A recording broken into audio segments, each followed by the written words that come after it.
ஆனா ஆர்சிபி வெளியே போகுதுன்னு சொன்னா நீ நம்புவியா? என்னடா டேய், என்னடா யூடியூப்ல வர்ற மாதிரி பேசிக்கிட்டு இருக்க?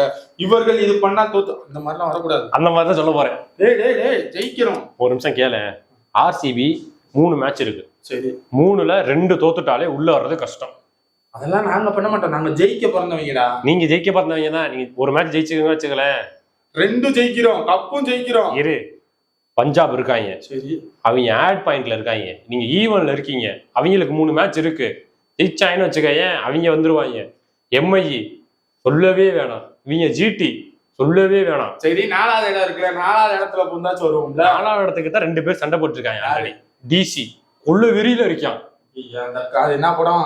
என்ன படம்? செலிப்ரேஷன் வேற பண்ணுவாங்க. இரு காந்தார செல்வஸ் எல்லாம் பண்ண வேணாம். உன்னோட பரம எதிரி ஒருத்தர் இருக்கான் 49. கேகேஆர். அவன் 3 மேட்ச் ஜெயிச்சாலும் வந்து தடை அதை உதை புது சரித்திரம் படை ஆர்சிபி படைக்கின்றா. நீ 4வது ஸ்பாட்டுக்கு வர்றதே எனக்கு தெரியாது. கப் அடிக்கிறதுக்கு முன்னாடி இவ்வளவு வன்மமா? அப்போ கப் அடிச்சா